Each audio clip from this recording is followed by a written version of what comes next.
বাসায় ফিরে কিছুক্ষণ বিশ্রাম নিয়ে গল্প আড্ডা দিয়ে তারপর রাতে খাবার খেয়ে এখন লুডো খেলতে বসেছে আকসা, মিহি, রিমু আর তাহসিন। তাহসিন এই বাড়ির ছোট ছেলে হলেও ওকে মেয়েদের দলে ভিড়তে দেখা যায় বেশি। সব সময়ই দুই বোনের সাথে লেগে থাকে ও। আর এখন তো বাড়িতে ওদের একমাত্র বড় ভাবি এসেছে। তার সাথে তাহসিনের খুব ভালো সাক্ষাৎ তৈরি হয়েছে। সারাদিন বাইরে স্কুল, কোচিং আর মাঠে খেলাধুলা করে। সন্ধ্যার পরে এসে ওর দুনিয়ার সকল গল্প করবে ভাবির ঘরে বসে। ভাবিকে বলবে, আজ স্কুলে কি হয়েছে, খেলার মাঠে কি হয়েছে, কোন খেলায় জিতেছে। আকসাও ওদের সঙ্গ খুব ভালো লাগে। অল্প সময়ের মধ্যেই ওদের সাথে দারুণ মিলে গেছে ও। একবার খেলা শেষ করে পুনরায় খেলার প্রস্তুতি চলেছে, তখনই মিহি কিছু একটা মনে পড়ল। আচানক ও আসছি বলে দ্রুত উঠে চলে গেল ঘরের বাইরে। ফিরল মিনিট দুয়েকের মধ্যে। ও যখন ফিরে এসেছে তখন ওর হাতে একটা সুন্দর শপিং ব্যাগ। ব্যাগের মধ্যে কি তা ঠিক বোঝা যাচ্ছে না। সবার কৌতূহলী দৃষ্টি ওর দিকেই। মিহি ধপ করে বিছানার উপরে বসে শপিং ব্যাগটা আকসার হাতে ধরিয়ে দিয়ে অতি উৎসাহিত কণ্ঠে বলল, দেখেছো আমি কত ভুলমান, তোমাকে একটা দিতেই ভুলে গিয়েছিলাম। ভাইয়া দিয়েছে এটা তোমাকে। মেজবাহার কথা শোনা মাত্রই অনিচ্ছা সত্ত্বেও ভ্রু কুঁচকে ফেলল আকসা। জিজ্ঞাসা করলো, কি আছে এতে? তুমি দেখে নাও, আমরা কেউ খুলে দেখিনি। মেলা থেকে ফেরার পথে ভাইয়া আমাদের নামিয়ে দিয়ে গেল না?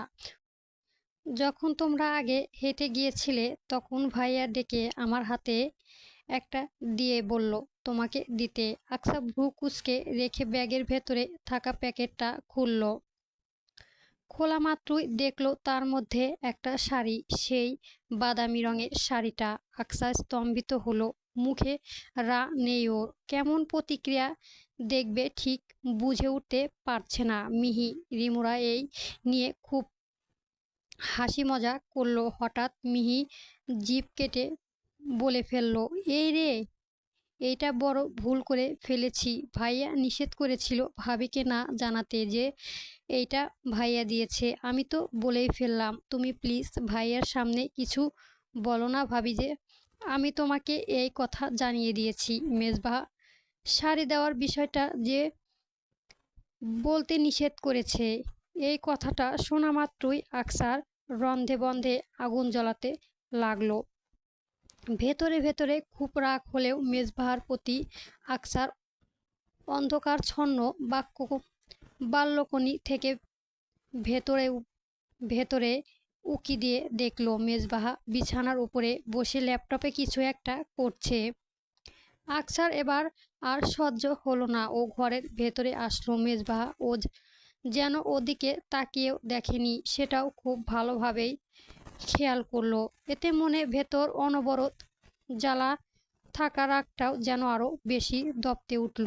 ক্রমাগত জেদ বাড়ালো ওর মস্তিষ্কে। জ্বালা পোড়া হতে শুরু করলো। আকসা সোজা ড্রয়ারের কাছে গিয়ে ওকে দেওয়া ড্রয়ার খুলে সেখান থেকে শাড়িটা বের করলো। এরপর সেটা নিয়ে গিয়ে সোজা মেজবাহার সামনে দাঁড়ালো।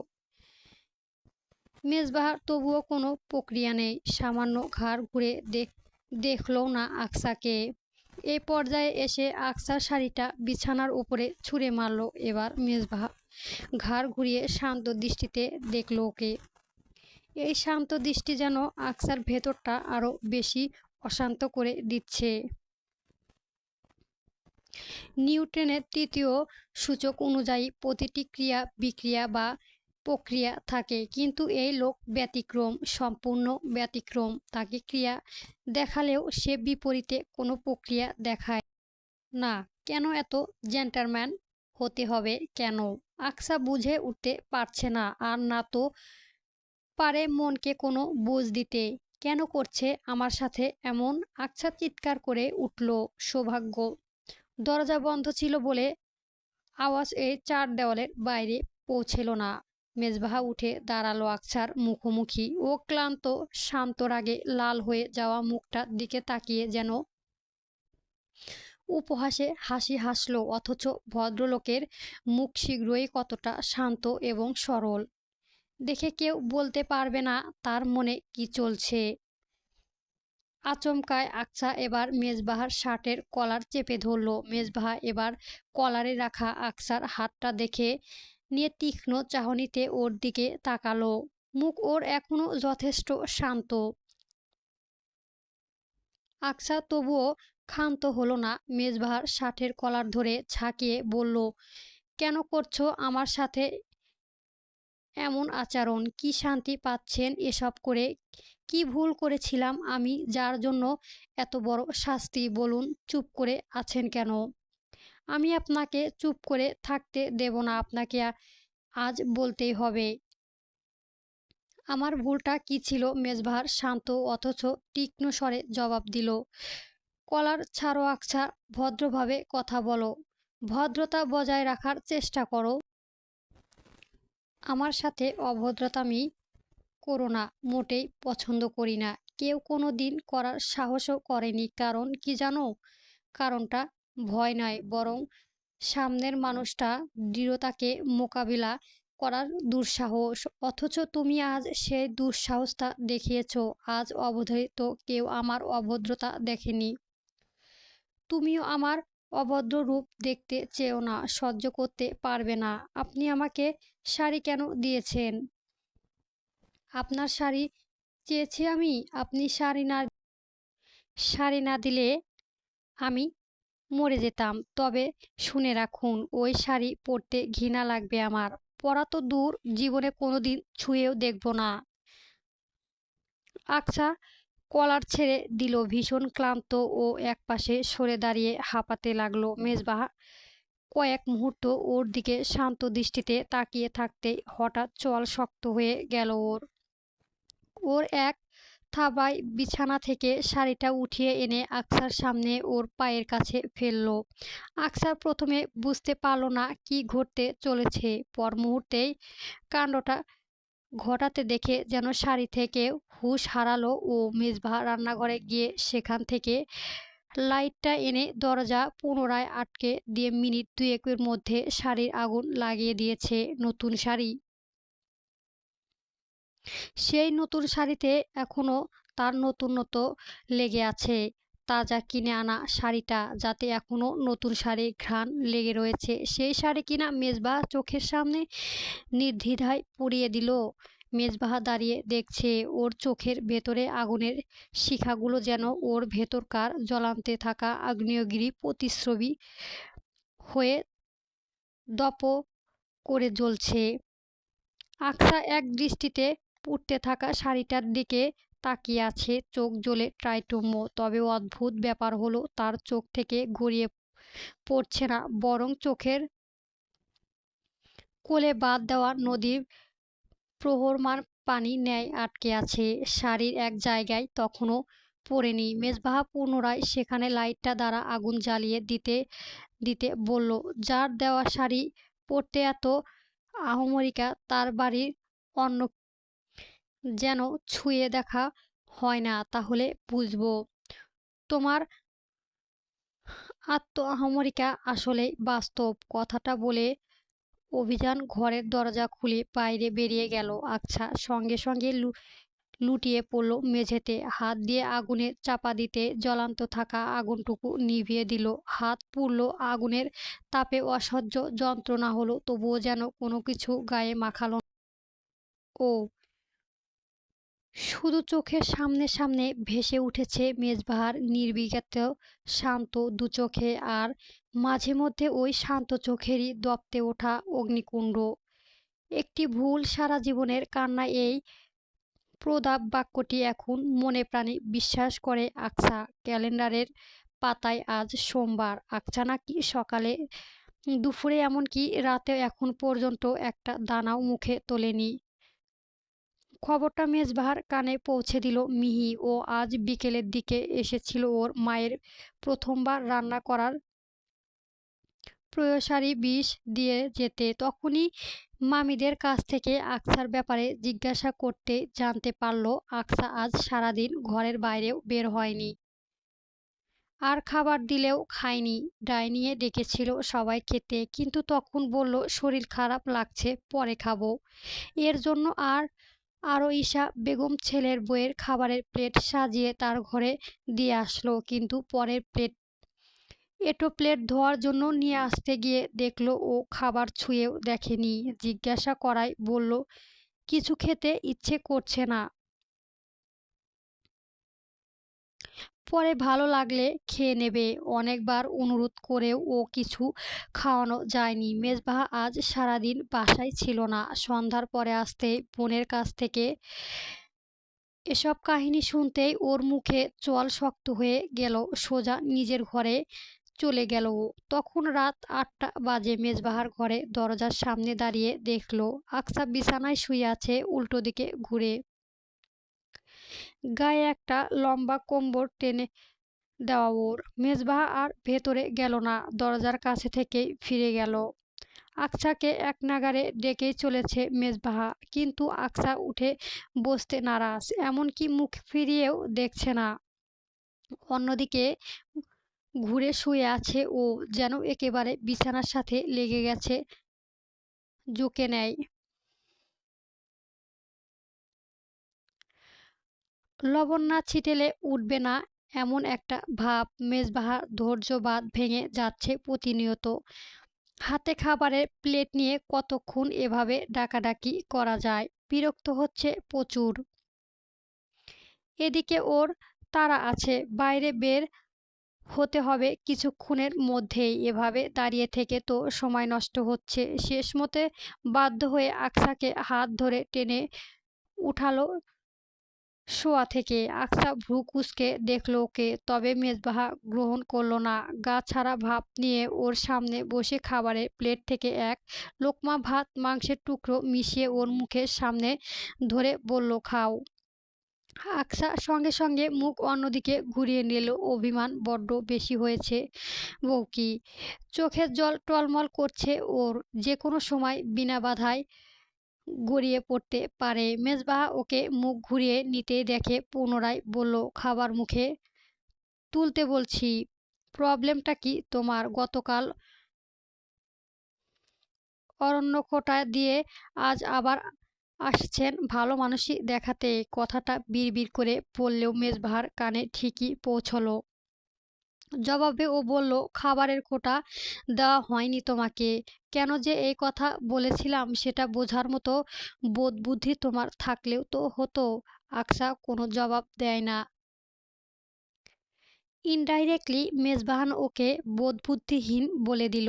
আকসা চাইলে বিপরীতে অনেক কিছুই বলে দিতে পারত, তবে এখন তর্ক করার বিন্দুমাত্রই ইচ্ছে নেই ওর।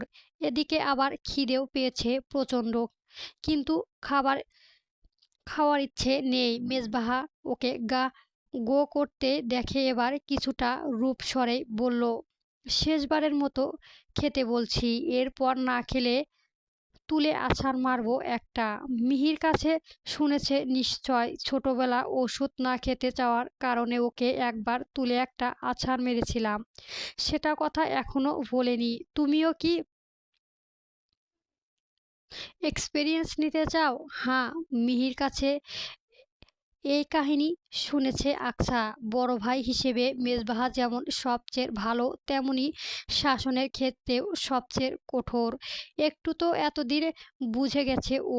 মেজবাহারকে এখন রাগানোর সুবিধা মনে হয় না আকসার, তাই চুপচাপ ও হাতে খেতে শুরু করলো। এর মধ্যেই মেজবাহার শান্ত গলায় বলল গতকাল যেই শাড়িটা পরিয়েছিলাম ওই রকম সেম শাড়ি আবার খুঁজে এনে দেব তোমাকে।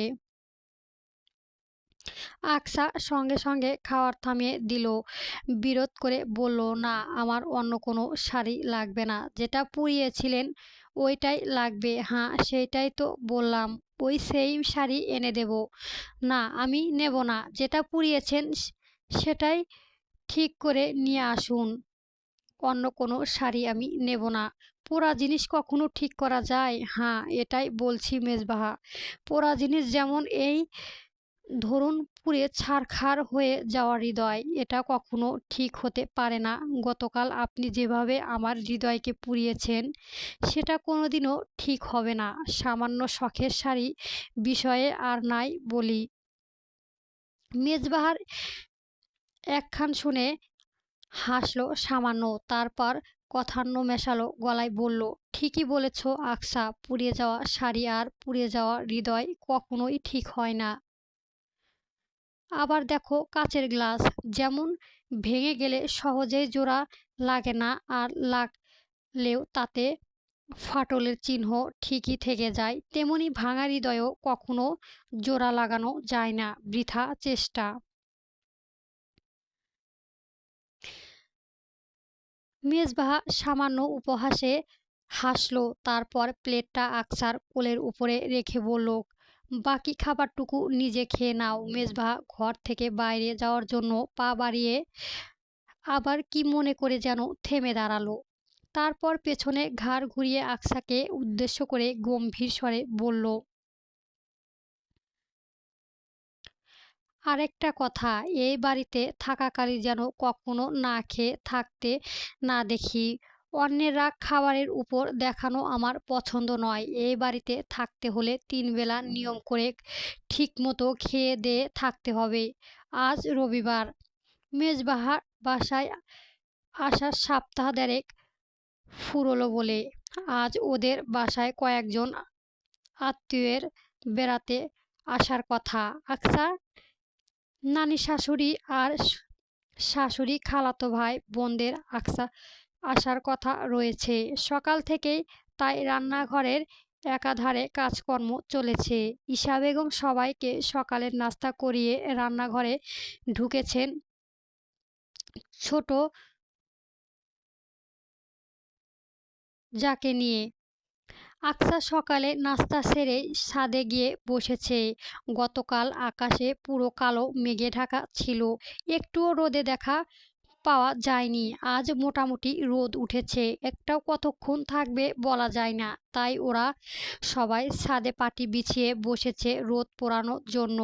ছোট ফুপু কিছুক্ষণ আগেই এসেছে। মিহি তার ছোট ভাইকে মায়ের কাছে রেখে সোজা ছাদে চলে এসেছে। মিহি এসে আকসার পাশে বসে পড়ল। আকসা ওকে দেখে বলল, তোমার এতদিনের আসার সময় হলো তাহলে? মিহি ঠোঁট উল্টে জবাব দিল, আর বলো না ভাবি,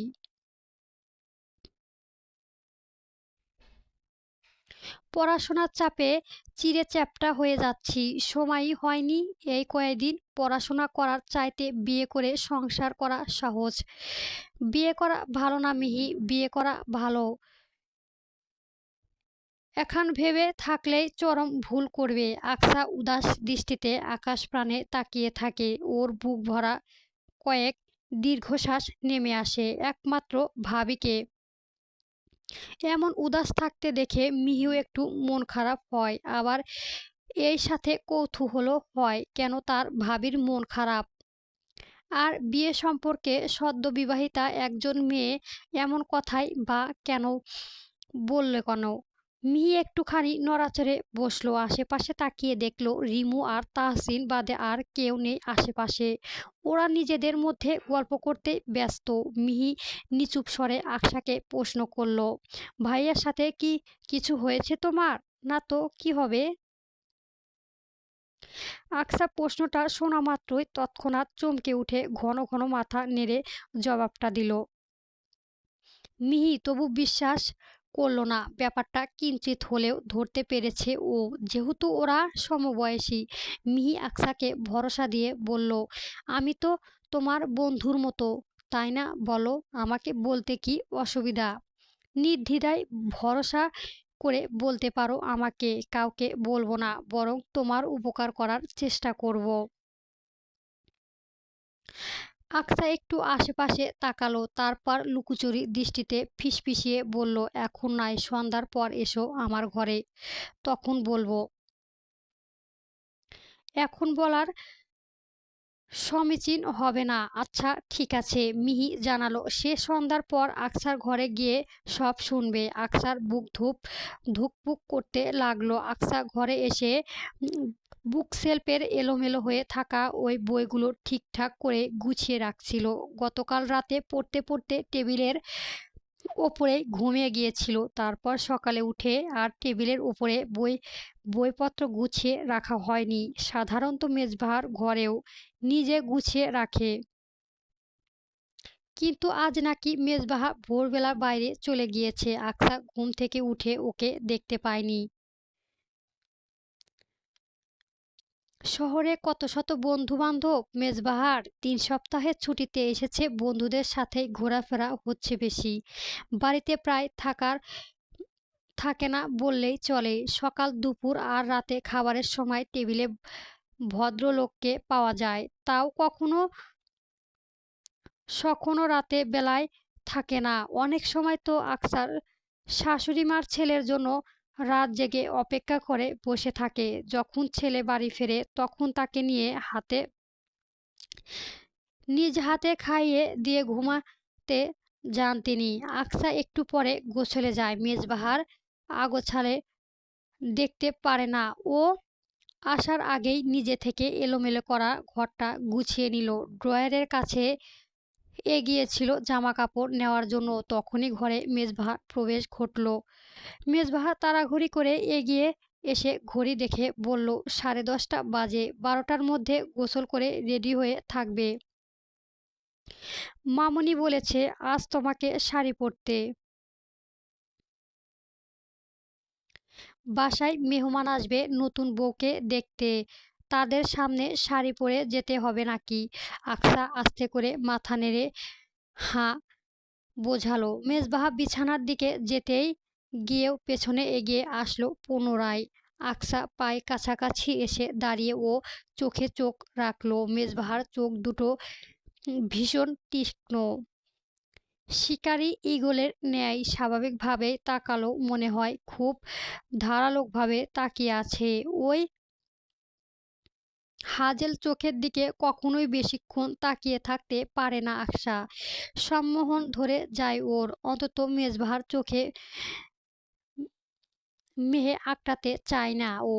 এজন্য এক পলক তাকিয়ে দৃষ্টি সরিয়ে নেয়। তা দেখে মেজবাহার হিসিয়ে বলে, ওদিকে কি দেখছো? আমার চোখের দিকে তাকাও। ছোট একটা ধমক খেয়ে আকসা এবার মেজবাহার চোখে চোখ রাখল। মেজবাহা ওর মুখমণ্ডলীয় পর্যবেক্ষণ করে ফেলল। তোমার সুতি শাড়ি আছে? জি আছে। আর কি যেন পরো ওটা শাড়ির সাথে ব্লাউজ, তাই না? জি। ওগুলো আছে সুতি? জি আছে। ওকে, তাহলে তো হলোই। শোনো, সুতি শাড়ি আর ব্লাউজ পরবে আজ। মা চাচিরা সবসময় সুতি শাড়ি পরতেন, দেখতে মার্জিত লাগে। তাছাড়াও আমাদের ফ্যামিলিতে বাড়ির মেয়ে বউয়েরা আজে বাজে পোশাক পরে চলাফেরা করে না, এমন কোনো হিস্ট্রিও নেই।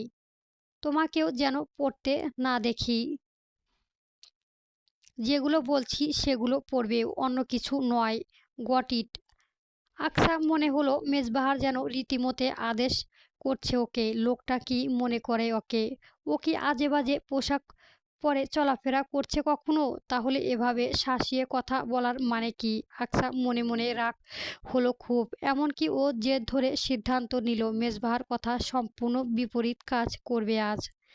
মেজবাহা না বললেও ও এমনিতেই সুতি শাড়ি পরতো, কিন্তু এখন ও ভিন্ন কাজ করবে। কারণ লোকটা ওকে অপমান করেছে যাচ্ছে, তাই ভাবে আজ তার ও অপমান করে তবে ক্ষান্ত হবে ও। অতিথিরা এসেছে কিছুক্ষণ হলে। তাদের আসার কথা ছিল 11:30টার মধ্যে। রাস্তায় জ্যাম থাকায় আসতে কিছুটা দেরি হয়েছে। প্রায় দুপুরের খাবারের সময় হয়ে গেছে বলা যায়। তাই তারা আসা মাত্রই তাদের জন্য টেবিলে খাবার দেওয়া শুরু হয়েছে। ঈশা বেগম আগে যেতেই তার মায়ের সাথে কথা বলে আসলেন। মেজবাহা নানিবুর ওই বিয়ের সময় অসুস্থ থাকায় আসতে পারেনি। তিনি থাকেন বড় ছেলে কাছে। মা অসুস্থ থাকায় তার আর ছোট বোনটি আসতে পারেনি এখানে। দীর্ঘ ৮ ঘন্টা জার্নি তো আর কম কথা নয়। তারপর বিয়েটা হয়েছিল হুট করে। মেজবাহা আগেই নানিবুরের কাছে গিয়ে বসেছে। বড় নাতি হওয়ায় ও ছোটবেলা থেকেই সবচেয়ে বেশি আদরের। নানিবু নাতির মাথায় হাত বুলিয়ে দিচ্ছিলেন। হঠাৎ কিছু একটাই মনে পড়তেই তিনি বললেন, ও নাতিন, তোমার বই কই? মেজবাহার আকসার কথা খেয়াল হলো তখন। ফাতেমা খাতুন পাশে দাঁড়িয়ে ছিলেন। বললেন, বউ তৈরি হচ্ছে তো, এখনই চলে আসবে মাই। আমি ডেকে আনছি। ছোট চাচি বারান্দায় পেরিয়ে চলে গেলেন আকসাকে ডেকে আনতে। এই যে আমাদের ভাবি এসে গেছেন। মেজবাহা খোশমেশেশে গল্প করছিল নাতিবুর সাথে। তখনই রিমু গলা শুনে পেয়েছে। ঘুরে বারান্দায় থেকে ড্রয়িং রুমে ঢোকা যেই দরজা সেই দিকে তাকালো। তাকাতেই সঙ্গে সঙ্গে মেজবাহার রক্ত গরম হয়ে গেল। ওর সামনে আকসা দাঁড়িয়ে আছে, একটা কালো রঙের নেটের শাড়ি পরে। ব্লাউজটা শার্ট সিল্ক, তার বাইরে হাতে চিকন বাহু দেখা যাচ্ছে। ফর্সা শাড়িটা যেন কালো রঙের ছোঁয়া পেয়ে আরো বেশি ফুটে উঠেছে। মুখে হালকা পাউডার আর ঠোঁটে গাঢ় মেরু রাঙা লিপস্টিক। ওর গাঢ় ঠোঁটে দেখে এবার মেজবাহারের মাত্রাতিরিক্ত গরম হয়ে গেল। আকসার দিকে একবারের বেশি তাকানো মুশকিল। ওর দিকে তাকালেই মেজবাহার বরাবর রক্ত গরম হয়ে যাচ্ছে। আকসা মেজবাহারের ওই তীক্ষ্ণ ধারালো চাহনি দেখেও কোনো তোয়াক্কা করল না। মাথায় কোনো রকমের শাড়ির আঁচলে টেনে সামনে এগিয়ে এসে মিষ্টি হেসে সালাম দিল। ছোট খালা উঠে এসে ওকে হাতে ধরিয়ে নিয়ে গিয়ে সোফায় নিয়ে পাশে বসিয়ে দিলেন। আকসা সবার সাথে কথা বলায় ফাঁকে ফাঁকে আর চোখে বরাবর মেজবাহারকে দেখছে। মেজবাহার নাতিবুর পাশে বসে ক্রুদ্ধ চাহনিতে ওর দিকে তাকিয়ে আছে এক দৃষ্টিতে। সম্পূর্ণ পর্যবেক্ষণ করেছে ওকে। হাতে দুগাছি কালো রঙের কাচের চুড়ি পরেছে ও, অথচ ওকে মেজবাহারের সামনে মেজবাহার মামনি বিয়েতে দেওয়া স্বর্ণের বালা গাছা পরতে বলে গিয়েছে। মেজবাহারও বলেছিল ওকে। আকসা সেই কথাও শোনেনি, বরং ওর কোনো কথাই শোনেনি। মেজবাহার সেখানে বেশিক্ষণ বসল না। দ্রুত উঠে দাঁড়িয়ে বারান্দার দিকে এগিয়ে পিছু ফিরে বসলো। আকসা, একটু রুমে আসো তো। আমার শার্ট বের করে দিয়ে যাও, নাতিবু বললেন। ও পরে যাক নাতি, বউ তো দেখি নাই এর আগে, এখন একটু মন খুলেই দেখায়নি। মেজবাহ তার নাতিবুর সব কথা শুনে এবং মান্য করে। তবে এই কথাটাও শুনল না। সরাসরি বলল, হবে না নাতিবু, ওকে আসতেই হবে। আকসা দ্রুত আসবে। মেজবাহার কথাটা বলে ভেতরে চলে গেল। নাতিবু হালকা হেসে তার ছোট মেয়েকে বললেন, দেখছোস ইরিন, আমার নাতি বউটা বিয়ে করায় কেমন বইয়ের আঁচল বাঁধা হয়ে গেছে। এখন তো মনে হয় তার বউ ছাড়া চলেই না। কি নাত বউ? আকসা শরম পেল নাতিবুর কথা শুনে। দ্রুত সেখান থেকে সরে পড়ল ও। মেজবাহার যেভাবে ডেকেছে না গেলেই নয়। ঘরের দিকে তাড়াঘড়ি করে পা বাড়ালো ও। আকসার দরজার কাছে দাঁড়িয়ে উকি দিল। মেজবাহা ঘরের ভেতরে রয়েছে। দেখা গেল ড্রয়ার খুলে সব ঘাটাঘুটি করে কি যেন খুঁজছে ও। কিছুক্ষণ আগে একটা একটা অফ হেয়ার স্টাইল পরিহিত ছিল, এখন সেটা খুলে রাখা। পরনে শুধু একটা জলপাই রঙের স্যান্ডেল গেঞ্জি এবং কালো ট্রাউজার। আকসা দরজায় একটা টোকা দিয়ে নিজের উপস্থিত জানা দিল। তবে মেজবাহা তৎক্ষণাৎ ঘাড় ঘুরিয়ে দেখল না ওকে। আকসা ধীরে পায়ে ঘরের মধ্যে প্রবেশ করলো। বিছানার কাছে এগিয়ে গিয়ে উঠে বসলো উপরে। মেজবাহা হঠাৎ ড্রয়ার বন্ধ করে দিল। তারপর গটগট পায়ে হেঁটে গিয়ে ঘরের দরজা বন্ধ করে দিয়ে আসলো। দরজা বন্ধ করার শব্দ এতটাই জোরে হলো যে আকসার কিঞ্চিৎ কেঁপে উঠল। ও গুটিসুটি মেরে বসে মেজবাহাকে দেখতে লাগলো। মেজবাহার টেবিলের ওপরে ছড়িয়ে রাখা কাগজগুলো একত্র করে গুছিয়ে রাখলো। এরপর সোজা এসে আকসার সামনে বসলো, ঠিক ওর মুখোমুখি। আকসা চোখের পলক ফেললো না, এক ধ্যানে দেখতে লাগলো মেজবাহাকে। লোকটা যে কি বলে কি করে কিছুই আগে থেকে আন্দাজ করতে পারে না আকসা। ও চিকন স্বরে জিজ্ঞেস করলো, আমাকে এখন রুমে ডেকেছেন কেন? বাইরে তারা নানান কথা বলছিল এই নিয়ে। বলুক। মেজবাহা গম্ভীর কণ্ঠস্বর। আকসা কেমন যেন ঠেকালো। ও পুনরায় কিছু বলার আগেই মেজবাহার বলে উঠল, তো আকসা, তোমার কি এ ধরনের শাড়ি পরতে খুব বেশি ভালো লাগে? আকসা এক মুহূর্তেও থমকে এলো। মেজবান ওর দিকে শক্ত চাহনিতে অপলক তাকিয়ে আছে। ও দৃষ্টি আকসার ওপর থেকে সরছেই না। আকসা আসলেই এ ধরনের শাড়ি পরতে ভালো লাগে না, আর এর আগে কোনোদিনও নিজ ঘরের বাইরে পরাও হয়নি ওর। এ ধরনের শাড়ি কালেকশন ওর খুব কম, যে দুই তিনটা আছে সবগুলোই উপহার পাওয়া। আকসা যে এসব শাড়ি পরতে একটু ভালো লাগে না, বরং অস্থির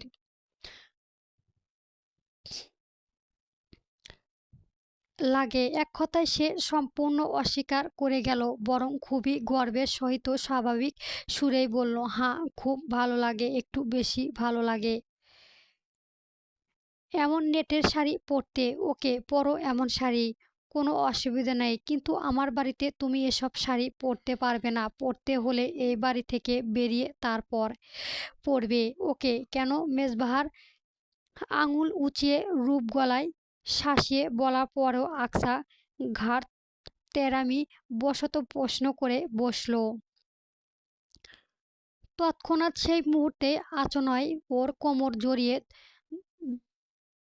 ধরে কাছে টেনে আনলো মেজবাহার। এরপর দাঁতে দাঁত পিষে হিসিয়ে বলল, কেন তুমি বোঝো না? সব কিছুই বুঝিয়ে বলতে হবে তোমাকে। শাড়ি পরেছ এখন খেলামেলা, তারপর শার্ট, সিল্ক ব্লাউজ কিছু না পরলেও তো চলবে। পরেছ কেন? লজ্জায় আকসা কান গরম হয়ে গেল এমন কথা শুনে, আর অষ্ট হয়ে বলল, ছি, এসব কি কথা বলছেন আপনি? ঠিকই তো বললাম। শুনতে খারাপ লেগেছে বুঝি? তুমি এমন খোলামেলা শাড়ি পরতে পারবে, অথচ কেউ কোনো ফিডব্যাক দিতে পারবে না? মামার বাড়ির আবদার পেয়েছো? কথাটা বলে আকসা কোমরে আরেকটুকু চাপ প্রয়োজন করে সম্পূর্ণ নিজের সাথে মিশিয়ে নিল মেজবাহার। এবার আর সামান্য দূরত্ব বাকি রইল না ওদের মাঝে। আকসা দম বন্ধ লাগছে। মেজবাহার পুনশালী স্পর্শ, নাকে ওর শরীর থেকে এসে লাগা চেনা পরিচিত পারফিউমের ঘ্রাণ, মেজবাহাকে ভারী গলায় আওয়াজ, আর আর ওই শোনালো দু চোখের সব যেন আকসাকে পাগল করে দিচ্ছে। এতটাই কাছে তো কখনোই আসা হয়নি, এতটা কাছ থেকে কখনো দেখাও হয়নি। প্রথম স্পর্শতে মামুলি ছিল, বিয়ের সপ্তাহতে চলল, অথচ আজ দ্বিতীয়বার এই লোকটার ছোঁয়া পাওয়া গেল। তাও রাগের বশে ছোঁয়া। তবুও স্বামীর স্পর্শ তো অদ্ভুত বিমোহিত করেছে আকসার। মনে হচ্ছে এই বুঝি অজ্ঞান হয়ে যাবে। তবে হলো না। মেজবাহার পরবর্তী কথাগুলো শোনার জন্য বোধহয় অজ্ঞান হতে পারল না। মেজবাহান আরো ভারী স্বরে বলল, কমপ্লিমেন্ট পাওয়ার জন্যই তো এই শাড়ি পরেছ, তাই না? ওকে, দিচ্ছি তোমাকে কমপ্লিমেন্ট। মেজবাহার একটু থেমে নিঃশ্বাস ফেলে, তারপর বলতে শুরু করলো, এই শাড়ির পেছনে না, এতে তোমার শরীরের প্রতিটা ভাঁজ স্পষ্ট বোঝা যাচ্ছে। আমি 1 মিনিটে গুণে বলে দিতে পারবো ঠিক কতগুলো ভাঁজ আছে তোমার শরীরে। আর শার্ট, সিল্ক ব্লাউজ, রাইট হাতে এই যে বাহু, বুকের খোলা অংশ, গলার, এই সব কিছু পাগল করে দিতে পারে যে কাউকে। আপনি হয়েছেন পাগল। আকসা কি হয়েছে কে জানে। মেজবাহান ওকে এভাবেই ক্রিটিসিজম করেছে, তবুও ওর ঠোঁটের কোণে হাসি ফুটে উঠেছে। এক ধ্যানে তাকিয়ে মেজভার কথাবার্তা শুনছে, আবার বেহায়ার মতো বোকা বোকা প্রশ্ন করে বসেছে। মেজভা আকসার এহেন প্রশ্ন থেমে গিয়ে ভ্রু কুঁচকায়, তারপর পুনরায় বলতে শুরু করে, আমার ভাই তোমার এসবের প্রতি কোনো ইন্টারেস্ট নেই, এজন্য আমি পাগল হইনি, আসলেই নেই। আকসা প্রশ্ন মেজভার কোনো হেলদোল হলো না, তবে আকসাকে ছাড়লও না, এভাবে চেপে ধরে রেখে দাঁতে দাঁত পিষে বলল, ফার্দার যেন আর এইসব পোশাককে না দেখি, এটাই ফার্স্ট অ্যান্ড লাস্ট ওয়ার্নিং। এরপর কখনো দেখলে রাগে মাথায় কি করে বসবো নিজেও জানি না। বাসর করবেন? মেজবাহান ভ্রু কুঁচকে তাকায় আকসা বলার এমন বেহাইমি কথা শুনে। কথাটা সম্পূর্ণরূপে এড়িয়ে বিছানায় থেকে উঠে দরজা দিয়ে এগিয়ে গিয়ে রুড স্বরে বলে, যা বললাম মনে রেখো, নেটের শাড়ি খুব বেশি পরতে মন চাইলে এই ঘর অবধি সীমাবদ্ধ রাখবে, বাইরে যেন পা না পড়ে। পড়লে কি করবে? পা কেটে রেখে দেবে। আকসা প্রশ্নের উত্তরে কথাটা বলেই হনহনিয়ে ঘর থেকে বেরিয়ে গেল মেজবাহার। দুপুরে খাওয়ার টেবিলে তখনও মেজবাহারকে পাওয়া যায়নি। মেজবাহারও ঘরে ছিল, কি যেন একটা জরুরি কাজ করছিল। মেজবাহার না সবাই খাওয়ার পর্ব শেষ। কবে ছাদে গিয়ে বসতে মেজবাহারের আব্বা, চাচা আর ফুফাদের সাথে। আকসাকে খাওয়ার টেবিলে জোরপূর্ণ বসানো হয়েছিল, তাই ও খাওয়া শেষ। কিন্তু ঈশা বেগম স্বস্তি পাচ্ছে না ছেলে না খাওয়া পর্যন্ত। আকসা এই বাড়িতে টুকটাক কিছু নিজস্ব কাজ বাদে আর কোনো কাজ করতে হয় না, তবু আজ মেহমান আসায় শাশুড়ি আর চাচি শাশুড়ির ওপরে কাজের বেশি প্রেশার পড়ায় ও নিজেও জোর করে ঠেলে রান্নাঘরে ঢুকেছে। ঈশা বেগম ওকে বললেন, যাও তো মা, মেজবাহানকে ডেকে আনতে পারো কিনা দেখো, ছেলেটা কাজ ছাড়া কিছুই বোঝে না। দেখো, দুপুরে খাবার খাওয়ার জন্য তাড়াহুড়া নেই ওর, তুমি একটু চেষ্টা করে দেখো মা, ওকে টেবিলে আনতে পারো কিনা। আকসা ইতস্ত করেও শাশুড়ি মায়ের কথা ফেলতে পারল না। ও ঘরে গিয়ে দেখলো মেজবাহার বিছানায় ল্যাপটপে কিছু কাজ করছে এবং একই সাথে এক হাতে ফোন কানে নিয়ে কারো সাথে কথা বলছে। দেখে মনে হচ্ছে খুব জরুরি কথাবার্তা চলছে। আকসা ঘরের ভেতরে প্রবেশ করল, হালকা কাশি দিয়ে দৃষ্টি আকর্ষণ করে বলল, আপনাকে আম্মা খেতে ডাকছে। আমার কাজ আছে, পরে খাবো। আকসা শাশুড়ি মায়ের কথা ভেবেই অনুরোধের সুরে বলল, কাজ তো পরেও করা যাবে, এখন খেয়ে নিবেন চলুন। বললাম না লেট হবে, ডিস্টার্ব করো না। মেজবাহান বোধ হয় এখন কোনো কিছু নিয়ে ঝামেলায় আছে বা বিরক্ত রয়েছে, না হলে এমন অযথা ধমক এর আগে আকসা কখনো খায়নি। ধমকটা খেয়েও আর কোনো কথা বলল না, চুপচাপ ঘর থেকে বেরিয়ে গেল। দরজার বাইরে বেরোতেই ঘরের ভেতর থেকে বলা কিছু কিছু কথা ও কানে ভেসে আসলো। মেজবাহার কাউকে কলে বলছেন, মিথিলা তুমি সমস্ত ডিটেইলস বের করে আমাকে জানাও, আর রাতে আমাকে নক বা কল দিয়ে নাও, একটু ব্যস্ত থাকবো। আর ফোন আমার কাছেও থাকবে না। আকসা কৌতূহলে হলো, মেজবাহ কোনো মেয়ের সাথে কথা বলছে? কে সেই মেয়ে? আজ অবধি তো কোনো মেয়ের সাথে মেজবাহার পরিচয় আছে বা কথাবার্তা হয় এমন কিছুই দেখেনি আকসা, বা কারো কাছেও শোনেনি। মেজবাহারের কোনো মেয়ে ফ্রেন্ডও নেই বলে জানে ও। তাহলে কে এই মেয়ে? আকসার জানতে ইচ্ছে হলো। ঠিক সন্ধ্যা করে মিথিলা ভাইয়ের ঘরে এলেন। আকসা তখন ব্যালকনির গাছের পানি দিয়ে সবে ঘরে এসে ফ্রেশ হয়ে বিছানায় বসেছেন। মিহিকে উপস্থিত দেখে ও বসতে বলল। ছোট চাচি এসে দুজনকে চা দিয়ে গেল। সাধারণ এই বাড়িতে সন্ধ্যার পর ড্রয়িং রুমে আড্ডা বসে, ওইটাকে চায়ের আড্ডাও বলা যায়, তবে মেজবাহানকে সাধারণত এই সময়ে বাড়ি পাওয়া যায় না। ও বাইরে থাকে। আজও বেরিয়েছে ইরফানের সাথে। আকসা ঘরে ছিল বলে ছোট চাচি ওদের জন্য ঘরেই চা দিয়ে গেলেন। চা পান করতে করতে মিহি এবার আসল কথায় পেরে ফেললো। আকসাকে বলল, বলো ভাবি, তুমি কি বলতে চাইছিলে? আকসা নিশ্চুপ স্বরে বলতে লাগলো, আকসা, তোমার ভাইয়ের সাথে আমার ছোটখাটো একটা ঝামেলা হয়েছে। আর উনি না কেমন মানুষ জানি।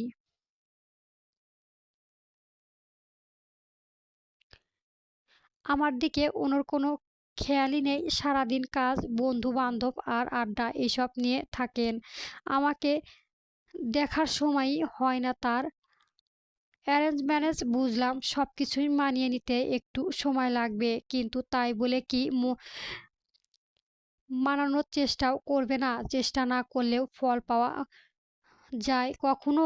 একটা সম্পর্ক এগোনোর জন্য তো চেষ্টা থাকা জরুরি। সব কিছুই টুকটাক বিষয়াদি নিয়ে উনার সাথে আমার মনোমালিন্য চলছে। মূলত কথা হচ্ছে, আমার দিকে উনার কোনো মনোযোগ নেই। আকসা অনেক কথা চেপে গিয়ে মূলত কথাটা বলল। সব কথা আবার বলা যায় না। মেজবাহানের সাথে হওয়া ওর ঝামেলা, ওকে নিয়ে মেজবাহানের মনে বিরূপ মনোভাব, বিগত দিনের সকল ঘটনা, এগুলো সব এড়িয়ে গেল। ওর কথাগুলো মিহি খুব চিন্তিত হয়ে বলল, এটা তো খুব চিন্তর বিষয় ভাবি। অবশ্য তুমি চাইলে আমি তোমাকে কিছু সাজেশন দিতে পারি। তুমি কিভাবে? আকসা কৌতূহল হয়ে প্রশ্ন করতে মিহি একগাল হেসে জবাব দিল, কারণ আমি একজনের প্রেমিকা, তাই এসব সম্পর্কে খুব ভালো ধারণা আছে। আকছা চোখ বড় বড় হয়ে গেল। মিহি প্রেম করে এতদিন তো ধরাই যায়নি। আকছা ওকে কনুই দিয়ে খোঁচা মেরে মজা করে বলল, হু হু চুপ্পা, রুমস্থ লিখলাম। তোমার প্রেমের কাহিনী শুনলাম না কিন্তু। মিহি একটু লজ্জা পেয়ে বলল, সেসব পরে বলবো, আগে তোমার দিকটা দেখি। তোমার সমস্যা তো খুবই জটিল, কারণ আমার ভাই তো এর আগে কখনো কোনো প্রেম করেনি। তাহলে তোমাকে কেন এড়িয়ে যাবে? আকসা সেই মিথিলার নামক মেয়েটার কথা মিহিকে তৎক্ষণাৎ কিছু বলল না। মিহি কিছুক্ষণ ভেবে পুনরায় বলল, আসলে আমার ভাইয়া ডিফেন্স জব করে তো, এজন্য হতে পারে। একঘেয়েমি লাইফ কাটাতে কাটাতে এখন বিয়ে, সংসার এসবের প্রতি অনীহা চলে এসেছে কিছুটা। এই অনীহা কিন্তু তোমাকে কাটাতেই হবে ভাবি। এটা সম্পর্কে কেউ একজন না এগোলে সম্পর্ক এগোনোটা দুষ্কর। আকসা বলল, বুঝতে পারছি আমি। এখন তোমাকে একটা পার্সোনাল কোশ্চেন করতে চাই, যদি তুমি কিছু মনে না করো তবেই। এটা মূলত তোমার সমস্যা সমাধানের উপায় খুঁজে বের করতে করতে জিজ্ঞাসা করা। আমার কোনো সমস্যা নেই, তুমি জিজ্ঞাসা করতে পারো। তোমাদের মধ্যে কি স্বামী স্ত্রী যেমন সম্পর্ক সেরকম কিছু হয়েছে? আকসা একটু লজ্জা পেয়ে বলল, টাচ অবধি করে না। কথাটা শোনা মাত্রই মিহি হৈ হৈ করে বলল, আয় হায়, কি বলো? আমার ভাই এত আনরোম্যান্টিক? আকসা ঘন ঘন মাথা নাড়ালো। মিহি বিরঞ্জন মতো কিছুক্ষণ ভেবে বলল, উপায় একটাই পেয়েছে, কিন্তু তুমি কাজটা ভালোভাবেই করতে পারলেই সফল। কি কাজ? ট্রিক্স খাটাতেই হবে তোমাকে। ভাইয়ের কাছাকাছি যাওয়ার চেষ্টা করতে হবে। পুরুষ মানুষ যতই কঠোর হোক না কেন, বইয়ের ছোঁয়া পেলে একটু হলেও গলবে। কিন্তু কিভাবে? ভাইয়ার সামনে সেজেগুজে গিয়েছো কখনো?